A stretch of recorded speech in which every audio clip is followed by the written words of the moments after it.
All right, we want to get back to that breaking news this morning. We have learned at least 12 people are dead after a shooting on Australia's Bondi Beach. Police say 2 gunmen were targeting the Jewish community as hundreds gathered to celebrate the first night of Hanukkah. Rabbi Levi Shemtov is the executive director and vice president of the American Friends of Lubavitch, a Jewish group here in Washington, D.C. Rabbi, thank you so much for being with us. I cannot imagine how difficult this has all been for you. I know before we were talking with some of our producers, and I understand that you had family at this celebration. Can you tell us about that? Yes, my nephew was just on the phone with me about a half an hour ago, and was telling me that he was literally hiding in fear with his daughter as bullets were whizzing by. He survived miraculously, thank God.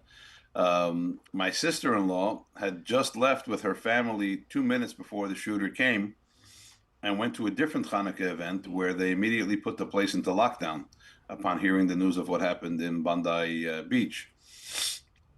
I also have my great nephew who's in the ICU. He was shot. And obviously the rabbi who was killed, a son-in-law of a very dear friend of mine, who is the senior rabbi of the Sydney Beth Din, that's the rabbinical court, and one of the leading religious figures in the country.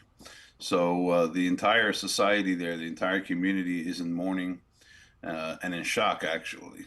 I am so sorry to hear that. I cannot imagine how difficult this has all been, and to kind of try to grasp what has happened over there. Are you able to give us a sense of, what this celebration on Bondi Beach looked like for people who are not familiar, of what this gathering looks like? Well, unlike the United States and the Northern Hemisphere, the celebration of Hanukkah takes place in Australia in the summer. So the crowds are much larger, and the environment is much more casual. I hear very disturbing reports that it took 7 minutes for the police to respond, even though they always have police near the beach, and there's a police station quite nearby. Some of the security personnel are actually fleeing the scene. And as I gather this information, I'm obviously very disturbed by the deterioration of the environment in Sydney, Australia. That is so. Because I once lived there. I started my rabbinic service there. So difficult to process. We don't have much more time left with you, but I want to ask you, we're in the process right now setting up for the National Menorah lighting back here at home tonight on the Ellipse. Any idea how this will impact tonight? And what is your message to the Jewish community here in D.C. For some who might be concerned about their safety right now? Well, first of all, I have confidence in the United States Park Service and the United States Secret Service that protect that site, in addition to our extensive private security force that was put in place before today's incident. I have no doubt that they'll take the appropriate measures to ensure safety, even within the light of what has happened. But the Jewish message can never be fear. And so my message to the community is, yes, once again, as we have seen before, we have been hit, we have been hurt.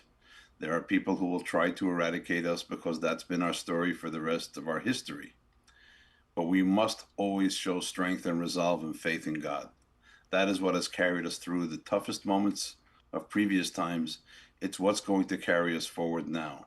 So we're going to proceed with the lighting of the National Menorah as a symbol of light in the place of darkness, and of strength instead of weakness. Even though we may be a small nation, we are a strong and resilient nation, and we will show that we have the power of justice in the face of tyranny, and we will not be afraid. We will go ahead with the lighting of this menorah, because our message will never be squelched, it will never be extinguished, even if there will be times that it might seem to flicker. And my message to those who hate us is, there were many who came before you, they failed. You're up against thousands of years of our history. We don't want anything but peace with all the nations of the world and with all the people in our community. But you will not be able to erase us through acts of violence. That's simply not going to work. Rabbi, we thank you so much for your time. I hate to cut you off. I hope we can continue this conversation. Our thoughts are certainly with your family, and we appreciate your time this morning.